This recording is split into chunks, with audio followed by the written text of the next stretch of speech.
This is Cutting Through the Matrix on the 26th of April 2020. And of course, we're still mainly all here, I think, eh? As I said before, you pinch yourself in the mornings, because if you really believe in all the incredible hype that's going on, you'd have to pinch yourself, you know. Or get somebody else to pinch you, perhaps. Maybe you can't trust yourself. Because that's the whole message of it now, isn't it? That you can't really use your own common sense and observations. Your rationality isn't allowed anymore. Facts don't matter. Facts really don't matter when there's big agendas at play.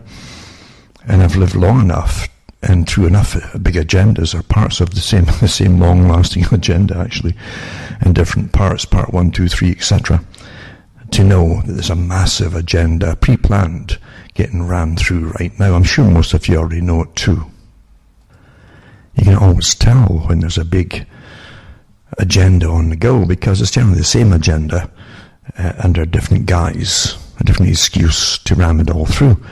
And we've seen this already, of course, with the beginnings of it, the real rumblings that happened back in the 90s. I've mentioned this before. When Bill Clinton was in, there's a big change, and a lot of messages went out to the American people especially, because now you had the events televised. There's a big when you see televised extravaganzas, there's a big message behind it for a change, you see.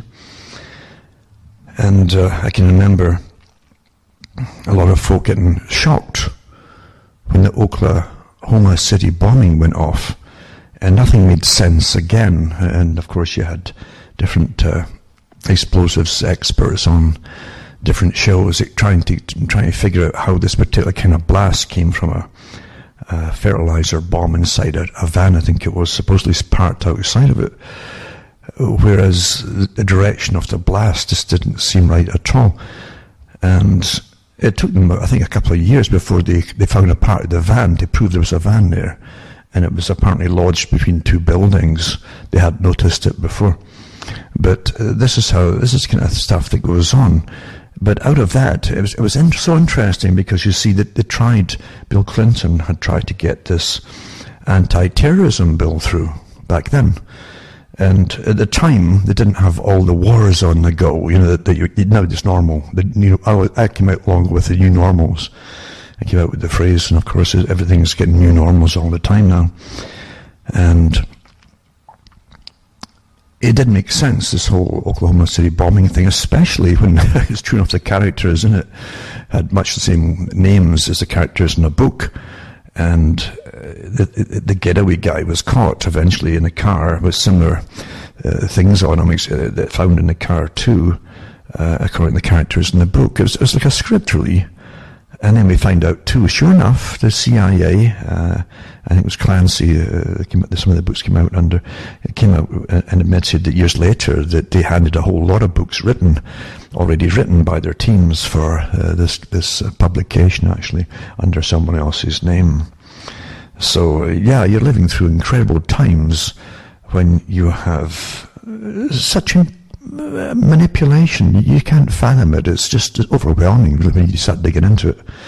And years later, I've always said this, you find out the truth years later when different things are declassified.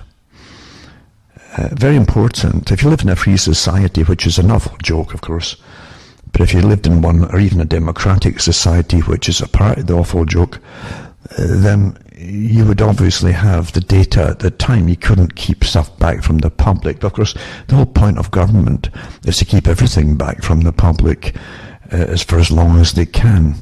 And after 20 years, 30 years, folk don't really care. The next generation's growing up. The other generation's so burned out with the financial collapses and everything else that goes on, wars, etc., that they have no time to be bothered anymore, and they're ready to die eventually. So they always go for the next crop of youngsters to get them into wars. I used to wonder, in fact, I thought, the timing between World War I and II was amazing, because after World War I, they had pretty good film made at the time of groups that sprung up trying to stop another war happening like that. It was such incredible mass slaughter that people were in shock for that generation, what was left of it.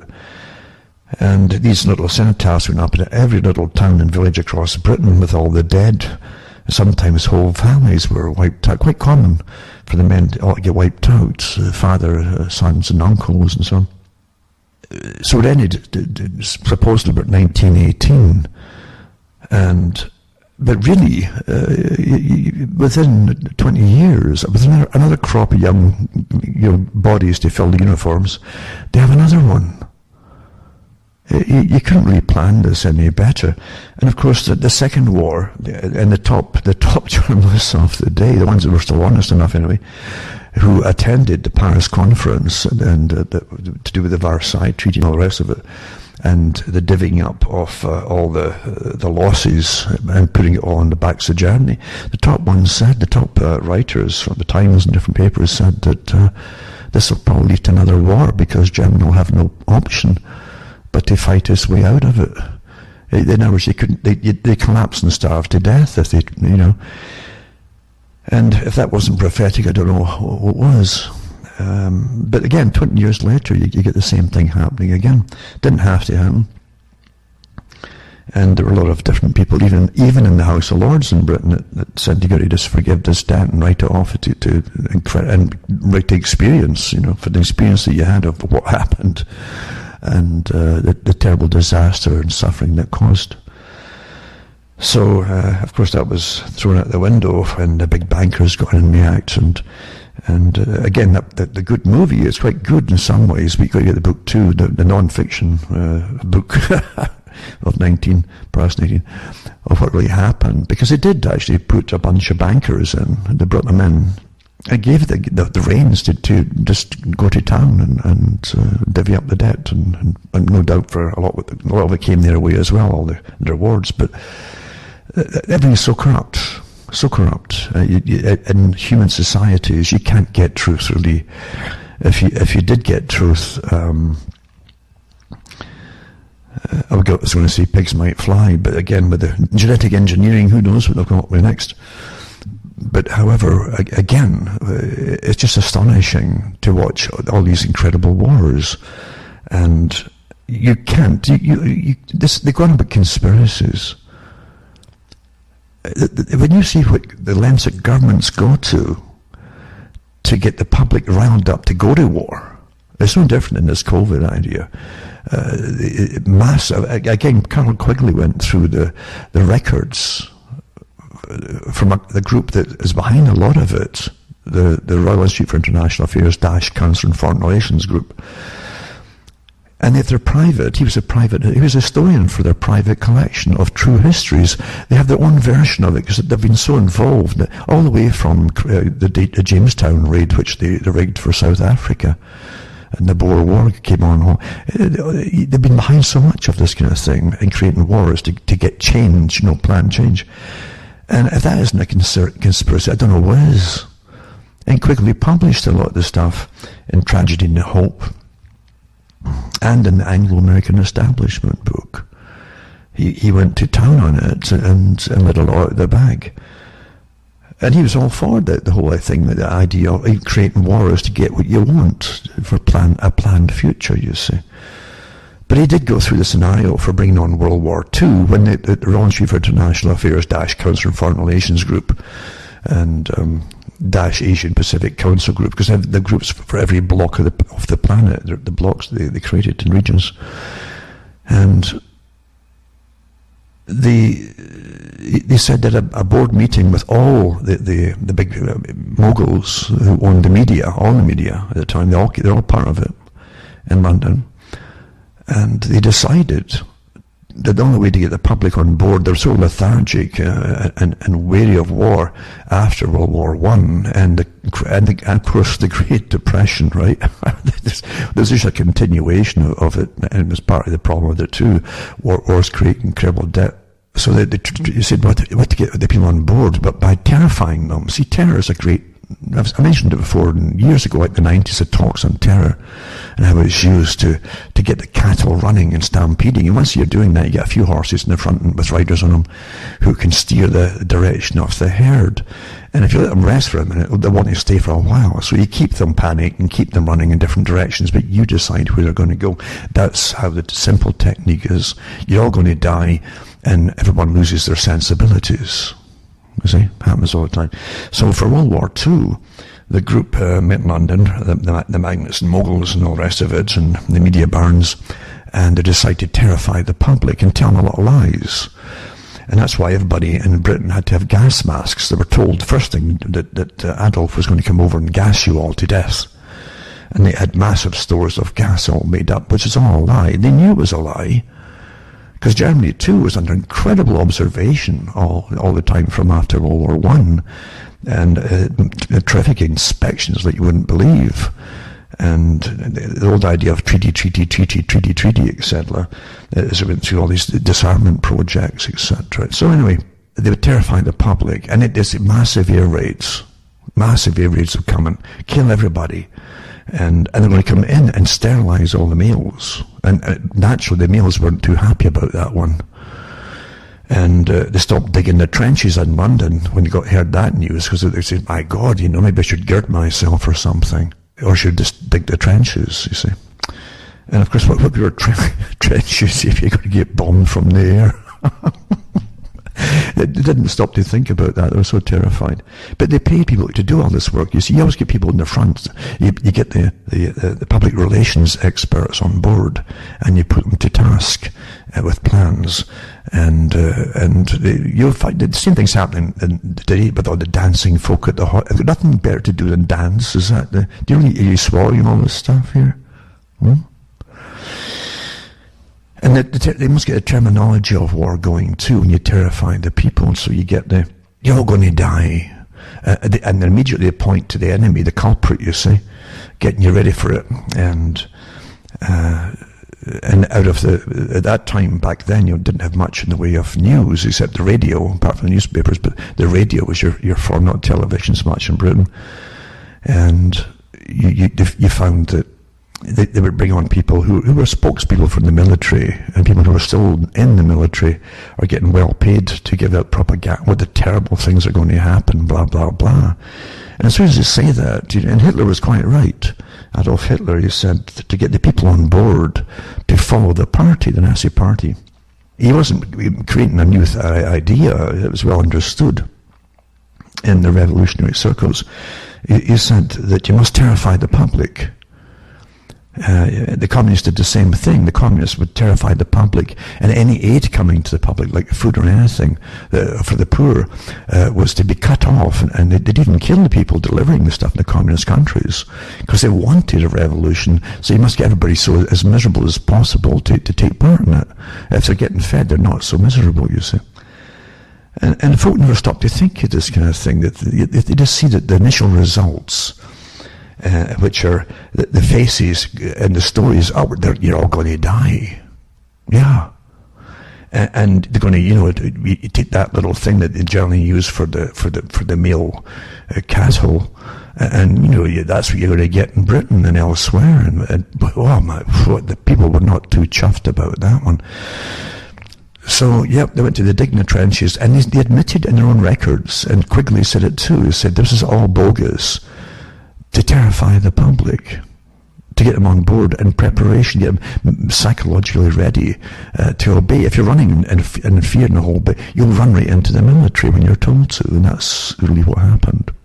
The same thing happened with 9/11, of course, when you saw all these young guys volunteering, really believing that a few guys that couldn't read or write in caves in Afghanistan had done all this by themselves. It's astonishing.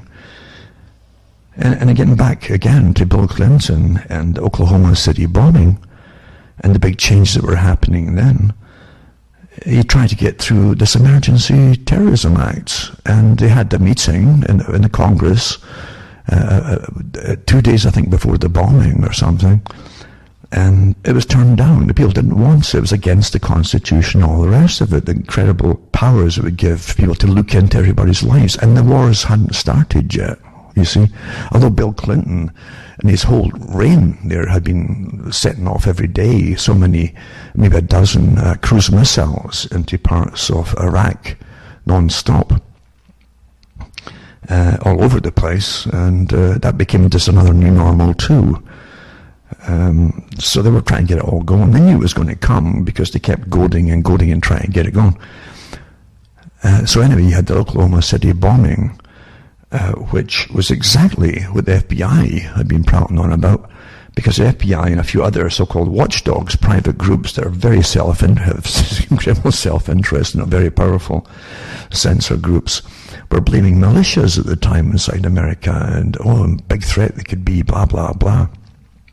Because there were so many attempts to start taking away rights in the Constitution. So that's why a lot of the militias actually got reformed from the old Cold War groups. They got reformed again. They saw what was happening. And for those outside the US, and even inside it now too, they don't realize that was a tradition inside the US all through the Cold War. And so much so that Hollywood used to put little episodes with the Hicks. It's always the Hicks and Hillbillies, eh? They really hate people outside the cities, especially in the South. They really hate them. And they put the comical scenarios of the country militias into their little supposed comedies that were generally pretty ridiculous. But that's what was done. So Clinton, again, as I say, tried to get that through. Well, about 2 days later, bingo, you had that bombing. Oklahoma City. And before the next couple of days was over, that same anti-terrorism bill that had been tossed out and voted down was rammed right through. You see? If they don't get what they want, they just make it happen. The scenario happened, and that's it. About the same time, a bit later, about 1998 was it, or I can't just remember exactly, Alan Rock in Canada, who was Attorney General, another appointed person for the government, for the Liberal government at the time, I think it was. But anyway, Alan Rock, whoever, they're all the same men, he'll be serving the same masters. And Alan Rock put through pretty well single-handedly somehow this anti-terrorism bill for Canada. And it was called an omnibus crime bill, but when it was analysed, it was a pure anti-terrorism bill. So they knew what was going to come down the pike, and they were giving themselves the powers and legalities to get it all working when it happened, you see. And then Alan Rock went off to work at the United Nations in some capacity or other.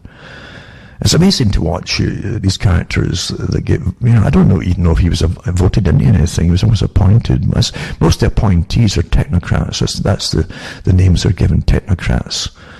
The same ones that they're trying to push Bill Gates as a technocrat, someone who should have the power, they claim, to get things done with practicalities, because he would disregard what the people want. That's a technocrat, you see. You use them in times of war, supposedly, and they're appointed. So Oklahoma City came and went. They got what they wanted there with that part. And then in Bill Clinton era too, they had the Waco incident, which was the government going after a small group, really, who had a house in an area where they met, and some of them lived. And they even had people who belonged to this group, this religious group, which is quite lawful, even though it's hated today. All religions, all Christians are hated today, because the people who have been brought up in the public schools, the general schools, have been trained to hate it. So they don't realize what they've lost, because now they have to listen to scientists. You see, that's the new priesthood. So anyway, I think it was David Koresh was the leader of the group. The FBI wanted him for some reason or another. And they could have had him any other day, because he used to walk into town by himself.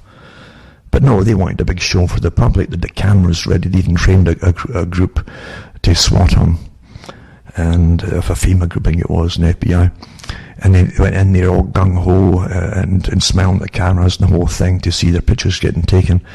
And they got to the door, outside the door there, and when they yelled, the door opened, and the FBI immediately opened fire on the people. And so naturally you had a standoff as the folks started firing back. It was really an amazing thing to watch. What a ridiculous catastrophe of cowboys who've been brought up with in the era of force is good. With all the stuff that was on TV, all the TV programming, force is good. And the black-clad guns, this is, I went through, I gave talks on it. So this is the black outfits that they now wear and call themselves police are the executioner's colours. That's what it always symbolised in law down through the ages. Ask anybody from Europe. The hangman would always wear black, you see. That's a sign. It's not a pleasant thing. A policeman shouldn't be wearing black like that. He should have the blue shirt and the whole thing on and be approachable by the public that he's supposed to serve. That's something that's been forgotten. But anyway, around the same time they were bringing out the black-clad policeman. That was all the movies too, the fictional movies, and you see them stalking through houses with a gun in front of them, as though they're like walking mosquitoes with a proboscis sticking out. That's one after the other, like machines rather than people. Getting the public used to what was to come. Britain went the same way too. And so we could tell this was organised. See, the future's always planned by those who have the power. And it's the same group that continue, and offspring take over too. And that's why nothing really drastically different happens. They get their agendas through, planned agendas for every generation. But the same folk in control.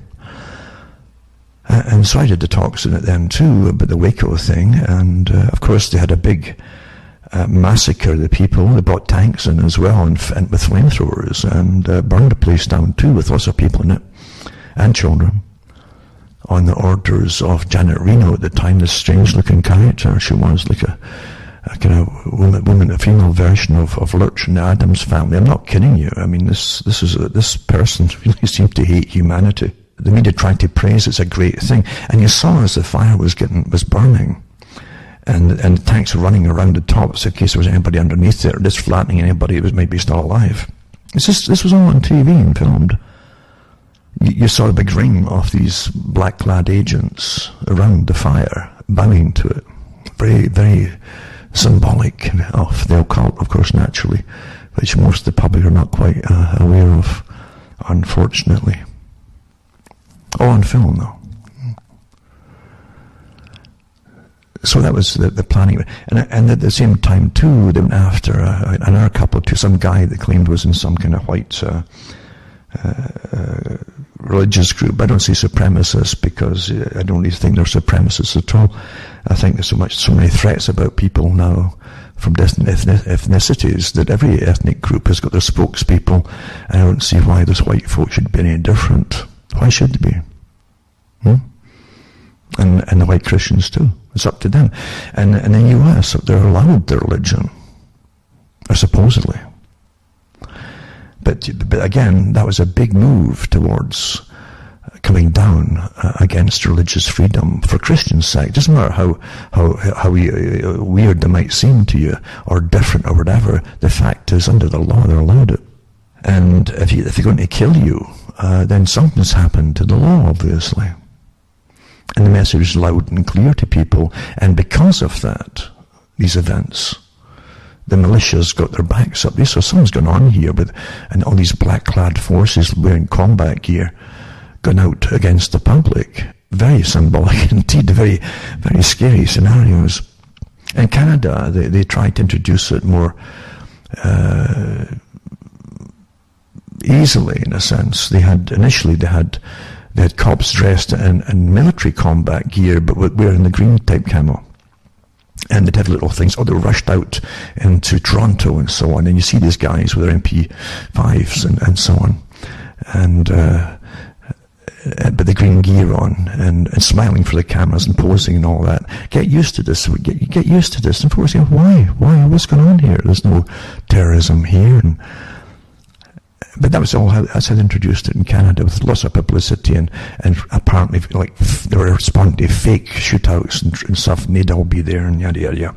And then they put out teams of the same guys wearing black combat gear with their pants, their combat pants and everything, And exactly the same as the States, getting used to it. And they even had it in the newspapers. I dug up, and I kept all the hard stuff, the actual paper, cut it all out at the time. This is going to be history, you see, down the road. When folk don't know, in 20 years' time, they'll say, well, where did all this come from? Well, here you go. This is how it all started. I mean, it wasn't always like that. No, it wasn't always like that.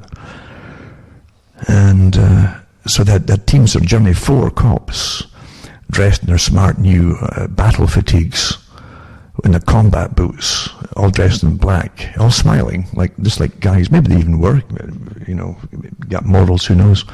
But they were in the papers. You see, you might see them walking down your little streets and little village and towns, because they're just showing you the new smart outfits, etc. But black, folks, is ominous. It's meant to be ominous, and that's why it symbolizes death. You see, and that's what it's meant to do. Getting the public ready to fear authority. Very important, fear authority. Anyway, that's all happened in the 90s, and because of that, these militia groups and across the US sprung up. And some of them already were in existence, apparently, but again, you had different groups inside the states. Awfully interesting. Carl Quigley talked about his groups, or the groups that he worked with. Again, the Council on Foreign Relations as a historian. And he took over from Alfred Zimmern. Zimmern was a communist who ran the Communist Party in Britain at one time, and its only communist newspaper. But he was also put in charge by the Royal Institute for International Affairs to their own archives, again, their historical archives of events as they saw it, since they were involved in making the history. It was really astonishing, eh? And Quigley took over, and he got access to that for a while. And he also had access to the US branch, the CFR. So that was started by Pratt, and this wealthy family who were part of it.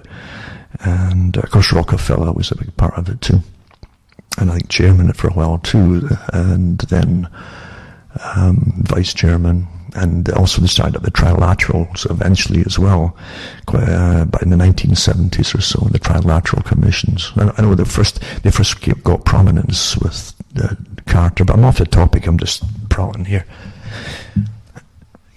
You got to understand that now they use the word proactive, we're being proactive about, meaning they're planning for the future. And that's what these big groups do. They make the future, they bring it to the desired outcome of any conflict, since they start the conflicts. And they guide the conflicts, the true Hegelian dialectic of thesis, antithesis, and synthesis, you see. You come out with a planned synthesis. You can't get it going unless you have 2 opposing sides to start with, and then you argue out to bring out your conclusion, which you wanted in the first place. That's how it's very simple. But most folk don't know that's how the world is really run, and it's still ongoing, very integrally. I mean, with the internet today, that really gave it a massive boost. In fact, before it was all teleconference. They had definitely they had telephone conferences and stuff like that, and they had the internets too. The internet in the 90s was nothing like it is today, except for the wealthy elite. They did have their teleconferencing then too, for the upper crusts and so on, including the bureaucracies. They could converse with bureaucrats in other countries and bypass the politicians, which was something H.G. Wells talked about back in the 1917, 18, and 19 for the League of Nations. So therefore you're going through this planned agenda, and most folk never know, because you're too busy to know. You've been trained to be naive and very ignorant. It's not your fault you're ignorant. My mum used to say that to me too. But yeah, you're really brought up to be ignorant and believe what you're told. Why shouldn't you? Every child, every mammal looks to the adults, and the adults show it what to be wary of, and what to be wary of, and what other species to be wary of too. If you don't get it from your parents, because they've been brainwashed and kept naivety too, then it doesn't get passed on to the children. And then schooling takes over. Like Jacques Ellul talked about this too, a philosopher, and he said the same thing. He says it's very important for any state, any government, to ensure that the children are given their initial indoctrination at school very early. If they don't get that very early at school, then if they get it later in life, they've matured enough to see through the indoctrination as to what it is. So that early indoctrination is awfully, awfully important. When I went to school the first day, I walked out the classroom. I was only in it for 15 minutes. It's the first thing I noticed. And the woman was awfully nice, the teacher. But she says, "Now we'll all clap hands." And I thought, why? Why? I don't want to clap hands. I'd already played in the streets. My pals are in the same age, and we don't sit and clap hands or something like that. Like, I don't know, it just seems silly. And I clap hands and stuff. Then faster and faster. I said, what is this? And to me, I honestly have always had it. I looked at adults that pretend that they're children for the children's sake. It's ridiculous. Because often the children left to their own devices won't do that kind of nonsense, Really? So I walked out the first day and I went home. But I went a walk first and it's a bit, the country there is quite nice. But that's what you find. Uniformity is awfully important. You're trained to be uniform. And as time went on, of course, back in the 90s again, that's when it first started coming. Suddenly, this teacher unions incredibly strong, working with the United Nations and Department of Education and UNICEF and so on. And UNESCO, all these groups work with the teachers, all of them, to create a uniformed, dumbed-down public for a global society. That's what it's about. And then they brought in schools in the 90s and in 2000, this idea of groupthink, you see, for children. And the idea was, you see, one time if you really were able to think and put out something interesting in school, you get a little gold star. But I mean, they gave gold stars too for just being a parrot. And so again, you're being acclimatized to conform by being a little parrot. But again, in the 90s and in 2000 onwards, it got worse and worse because they didn't want individualism in the school. They didn't want anybody to excel, really. You had to be uniformly flat. And a lot of it is social engineering about topics and social engineering about different things that have nothing to do with your basic education, you see. With tuition today, they use groupthink for the children. And I've read the articles and the teachers' toolkits, as they call them, how to train children to give them standardized opinions. So the whole group eventually it bonds together because they go along in their goody two-shoes and they're given lots of little rewards. And children want to please adults, etc., especially if they're younger adults, especially if they're female. It's true. It's true. And they know exactly how to pull it off that way. The children still have an affinity towards mothers, and if you get a female teacher, as Bernays would say, it actually helps again to indoctrinate them that way by the same teacher. So the toolkit says to them, how to get them in a group and how to put it across, how to literally nullify dissenters who don't put their hands up, go along with the topic, or the agreements that they come to in conclusions on the topic. And they even come down to shunning those individuals. And again, I stress individuals who have a contrary outcome of the discussion and they don't go along with the group. They actually have techniques to shun them. This is what's been happening in the schools for years and years now. And that's how you get a uniform opinion, groupthink, as they call it, amongst the people who grew up to be adults, and they never really change out of that same groupthink. If the official version comes along, they'll go with it. That's how it works. So they changed it from basic education and then into social engineering, and how do we get on with each other, and what do you think of and then they brought on the Marxist theories too, across the entire Western world, really. Where you had to, no matter what topic you were on, how would it be to a person living of a different, whatever it happened to be, in the year 1700 in this country? How would they see this happening? Well, I don't know. It's bad enough trying to figure out how the average person would see that from their point of view. Except it's not that hard. If you're a peasant, you're a peasant. It doesn't matter what else is going on, really.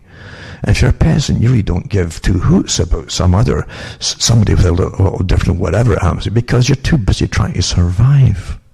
They didn't have the massive income taxes then to fund all these different things that you never thought about and never would think about ever, unless it was drummed into you. Anyway, that's what education's about.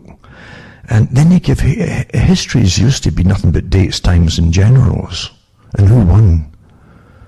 They never went into who plundered the country's assets, which is really what it's all about, economic warfare. Like Tony Blair. Tony Blair literally had the oil guys divvying up Iraq before they invaded it. He admitted that was in the papers, and I've got all the articles here. So, that's what wars are really about. And who's going to dominate. And the war's for Britain. It wasn't Britain. What is this corporation called Britain? Because the people themselves, even the guys in the military who fought it, and the ordinary soldiers, they got nothing out of it. But this massive clique inside London, intergenerational, and the big merchant banks which they represented too, that's the merchant banks, you see. And they were the same families who owned the banks, who appointed each other as governor generals over their colonies, is called, to places like Canada. Canada's a dominion, still a colony, and Australia, New Zealand, and even India at one point, a good chunk of it too, and a few other places which they haven't given up. But it was all, so really it was a massive business enterprise for these families, using the country as their own private army and all the rest of it. So you have to stand back. You don't know when you're going through it even, But a lot of the guys in the military did all things for the right thing. The right ideas. They thought that your country couldn't be wrong. It's all built on a faith thing. Your country couldn't be wrong. Because we're so nice and good, aren't we? Yeah, all countries think the same thing. But again, before that, in the 1700s and the 1800s, it was mainly, up to them, it was pretty well mercenaries that fought. And mercenaries were just killers, hired killers. That's what they were. So you had to put on this new covering of the good society, you see. And you had a regular army with a uniform and make them tidy and all that, and punish them if they cussed and swore too much in public, stuff like that. The old mercenaries didn't care. And they had their own gear and their own clothing and all the rest of it, the old mercenaries. So you don't realize that we're living through, again, as part of an ongoing program. And Britain lost most of its colonies and everything else, and its wealth, in fact, for the general public, because of the two world wars. And the US was to take over from it, which it did quite happily, because the same bankers that ran the US. And a lot of their families actually moved over to the US from the big group in Britain. Long stories anyway, but what I'm trying to say here is you're kept in a state of fear and panic your entire life, because they give you financial collapses. It used to be, I used to always say, you give you at least 2 massive bank crashes every century, at least 2, sometimes more, with many ones in between as they plunder you, you see. And they have resets on the cash value, because it's backed up by nothing now. And has been backed by nothing for an awful long time. So they have what they call resets by the World Bank, another private group created by the Royal Institute for International Affairs. And they created IMF, the same group, and the Bank for International Settlements, all privately owned, but we pay for a lot of its upkeep, by the way, public-private. So you're living through a system, and by the way, modern China was set up by them as well. China didn't have the cash or the know-how to even set themselves up, and the West brought in their students. Often some of the countries paid for their students to be trained into engineering and design and all the rest of it, in preparation for the coming industry, which eventually was all given to them under free trade agreements by, again, the Royal Institute for International Affairs - Council on Foreign Relations, who set up the whole GATT system with the World Bank. Free trade, that's the con of it. So we're all living through their system, and under their system. And they prattled on an awful lot, naturally, about what would happen if they ran out of wars. They even had that. How would they rule the world and keep people in peace and order in a world full of fear and war? Massive meetings about international meetings by the same group. And of course they created the sustainability groups. That's why you have people all working together. The big philanthropists, the Council on Foreign Relations came out with it quite a few years back when I was on the radio. And I read articles then. I says, the CFRs now have put big pieces out. It's time for the philanthropists to come and take their proper part in governance and governing the world. Well, didn't that kind of clash with the joke of democracy? Of course it did, because it was time to try to bypass this idea of democracy. It served its purpose. It achieved so much, these big powerful groups that own the world, by using wars, but now it was time to try to get the whole planet together by international laws and treaties, and then have a war on the general public of the planet, So that's what's happening today. You see, make it all happen, bring it all together again, after, again, war, fear of war, diseases and bank crashes and all the rest of it, and reset the economy, a new economy.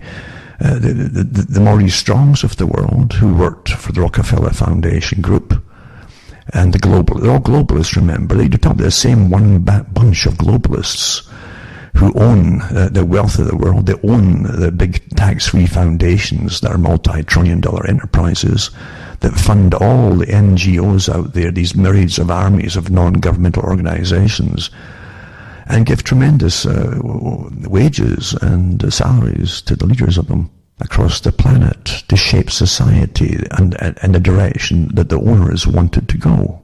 And the general public, again, because we've been trained to be naive and awfully simple-minded and pleasant, we're all pleasant people, most of us, and most of the time anyway, and agreeable, and law-abiding and yada yada yada,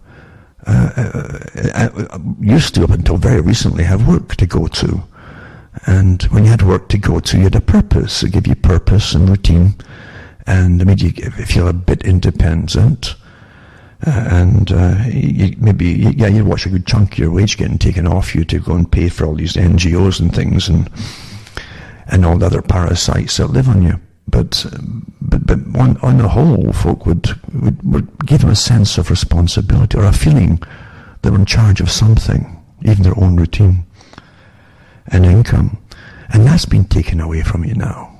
Because you see, the articles I used to talk about years ago all pointed towards the Maurice Strong type articles and this biodiversity treaty and the Rio Summit for Sustainability and a future world where you be post-industrial, which happened when they gave all China, made you a service economy, and now they call it interdependent on other countries. No, you're completely dependent on every other country for everything you need just for basic survival now.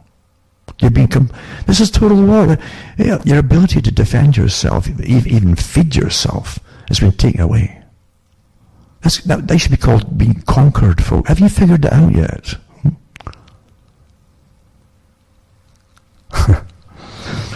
So here you go. Maurice Strong talked about it, a post-industrial, and then eventually a post-consumerist society, and then big articles out by the same people who pushed all the global warming ideas. Then they changed it to global cooling, then back to global warming again, and then it's just climate change. Same groups exactly that were to go into a post-consumerist society. You wouldn't be out shopping all the time.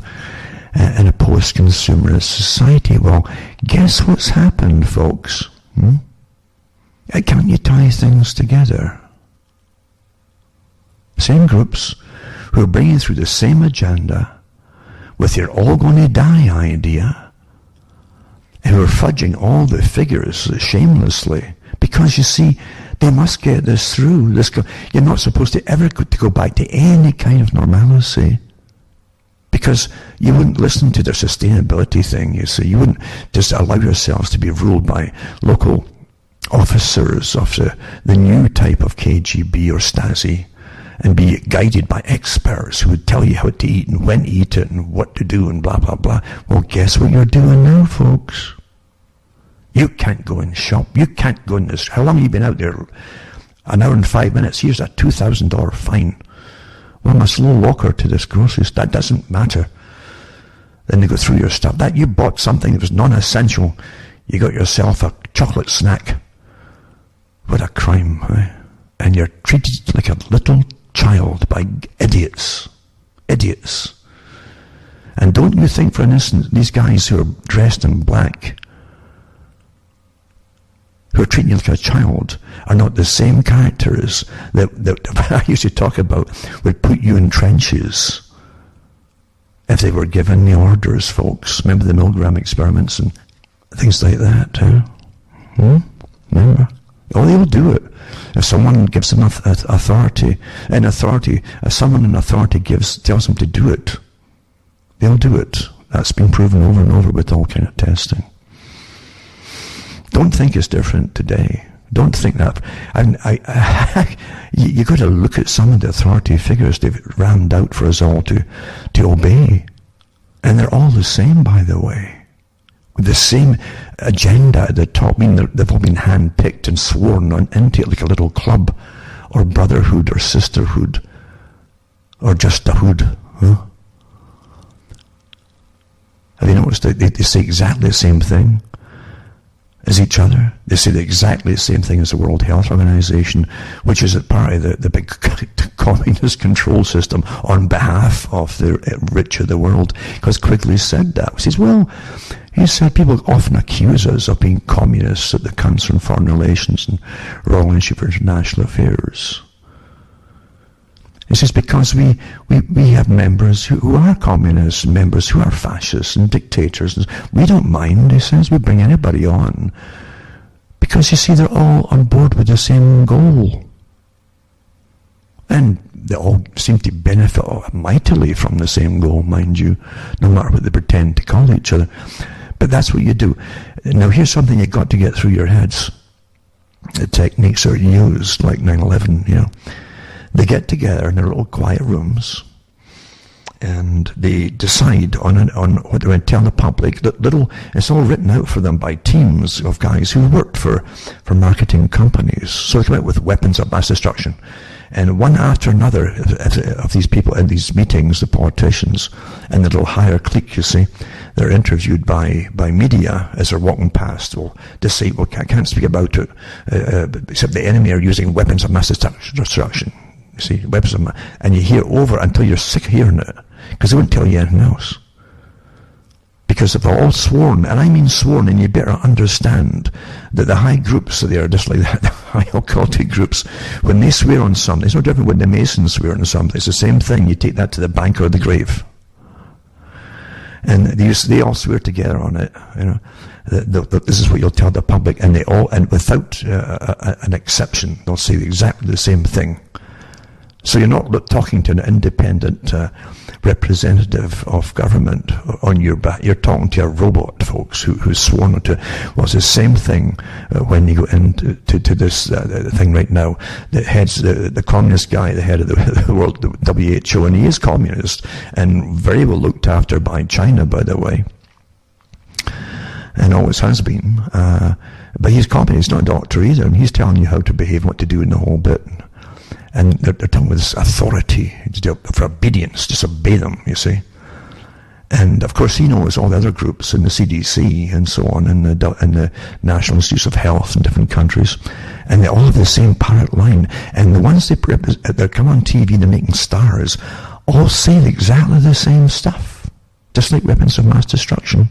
And they're built up into star status with, when you go into their histories, all you'll see is PR pieces of how wonderful they are. And they're names you never heard before. They were made to be like star quality. It's kind of like Dr. Oz and DTV, same thing. A guy who himself, by the way, kind of came out, had shares in vaccine. He's always pushing vaccines. But in an interview, I'll put the link up too for you. Watch if you want to believe it, to see for yourself. But he said, he was asked that if his own children get vaccinations. He said, no, I don't get them vaccinated. It reminds me of the German one of the flus back in 2009 or 10. And they were trying to rush through a vaccine for all the people then too, and folk did get sick with what they came out with in the West, and the whole German government representatives refused to take it. They said it was dangerous. Well, but they wanted you to take it. Well, I don't think so. Articles I read last week, I'll put them up again, from the Department of Defense, talking about the fact that some of the flu vaccines that were given to the troops was making them more susceptible to other coronaviruses. Huh? And also give you false positives for other ones, you see. But again, you're supposed to be right on board with it and listen to what you're told and be a child and watch the whole future, where at least you had some rights left after 9/11. The lawyers spied on like crazy. As if they go the whole way now to even chip you and tattoo you before you can get out your house. Huh? Well, this is a time, This is a time that they separate the sheep from the goats, obviously, because you're talking about the end of all free will and free thought. And the whole agenda for sustainability is getting rammed through at the same time. We're not going to allow any businesses to open up unless they're sustainable and green and yada yada. Really? They say we. Who are these we's people? Because the same groups that are all funded by the same philanthropic organizations that have decided to take over the world, just like Adam Weishaupt said a long time ago, by the way, through philanthropies, he says we shall end up ruling the world because it bypasses all other authorities. You can't complain about someone who's just doing good, can you? Until they end up on top of you, telling you what to do and knocking you up for eating a bit of hamburger.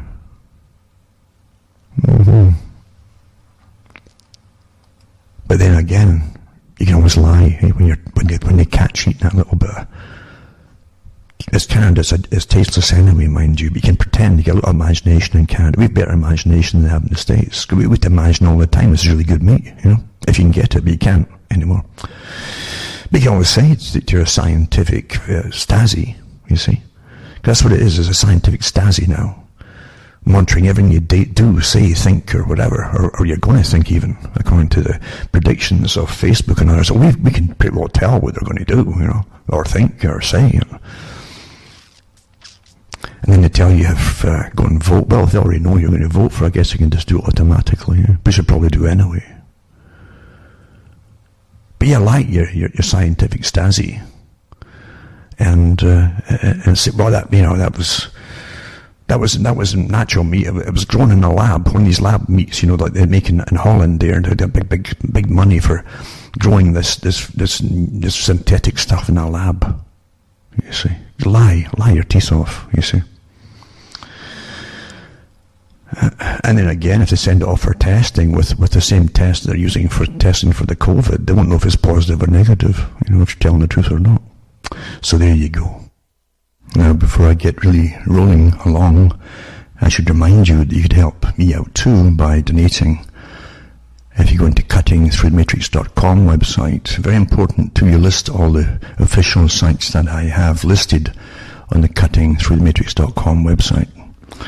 Because anything can happen as we go on here. We really are under a form of tyranny, and big boys themselves and gals, they're definitely their intentions are really all the way now. And you're going to see wartime powers used on dissenters across the board. That's what they're going to do. They talked about that even in their practices, the Johns Hopkins pandemic study, along with Bill and Melinda Gates, when they had their big exercise last year. They talked about how they'd have to come after people who would put out conflicting information to the official authorized information that they're putting out themselves from the very top. So remember to list all the sites I have on my official site in case anything happens to any of them. You can hop on to the next one, hopefully, and still get my talks. And to do so too, remember, you can help me out by donating to me at cuttingthroughthematrix.com, and it tells you how to do it and the methods to help me tick along here, because I've been putting out stuff for many, many years and I don't charge for the website, and of course everybody uses it. And you find too that a lot of the different hosts use it too, and people investigating for articles or even books, in fact, use the information there. So it's nice if you mention me once in a while, which few folk do. but you can help me, as I say, tick along by sending a buck or two my way whenever you can. It certainly helps me out. We're living in a war. This is a war, folks. It really is, for everything, every part of the future.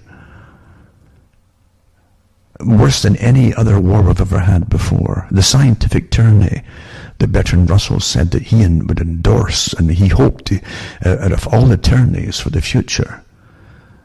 But like the basic fascist type, the basic communist type or whatever, he said, of all the tyrannies, I would prefer it be a scientific one. Well, that's what you're under. Science is the cover for all. And here's something too. I gave this talk years and years, and back in the 90s. Don't knock something that protected peasants for centuries. And I'll say, well, it was your religions. Oh, we've seen the movies. I'm not talking about movies. I'm talking about real things that happened. Eh? The movies were poisoned to make sure that it was poisoned in your mind forever and ever. Eh? But religion was a big nuisance. And you read the tyrants that were promoting this system we're in now, like H.G. Wells and all these non-fiction books. And he said it. He says, we've got to destroy religion. Same as the communists. They've got a lot in common. You see how it all ties together with the same group that Quigley was talking about. We have them all, tyrants and fascists and communists and blah, blah, blah, blah, blah. Dictators and so on. Because you see, the CFR and Royal Institute for International Affairs is all about rulership and keeping command over millions of people. And they financed, this is no doubt about, helped to finance the communist revolution, the Bolshevik revolution. And they studied it, and Quigley said too, they were fascinated to see how it would work out, a big experiment. Oh, that was an experiment to them. And the same thing with Germany, Nazi Germany. They were all for it for years. They thought, this is terrific, how everybody obeys them, and they're all happy looking. Because the group that runs us want us all miserable, and it's hard to look happy, isn't it? So we don't get such good propaganda that they had back then. However, be it communist or fascist, and the present supposed atheistic scientific socialism system we're in today, they all have to destroy this basic idea of Christianity, especially for the West, because that's what they had mainly, was Christianity for an awful long time, many, many centuries. And however rulers wanted to rule, it always got in the way of their rulership, because you couldn't just go out there and slaughter people without some comeback from the church, at least, And you always had corruption of all sides, blah blah, and even in England was pretty bad for it too, because it did have the noble families who ran everything. And some would go and become knights and go off to war for the king or whatever, and pillage and plunder and rape, all for the good of the king and the crown. But other members of the family would get sent into the priesthood. They lived awfully well, and they were anything but saints. But that's how they ruled for an awful long time. However, there was this understanding of a God, you see, a God. Believe it or not, but a God got in the way so many times, always, as to what the elite could do to the people. And it became really bad. The church had to step up and intercede on the people's behalf many times, you see. And they couldn't go the whole way of just mass slaughter at times against the public. So it was a double whammy at one, they were run by the same people generally, but they had a lot of ordinary priests come down from the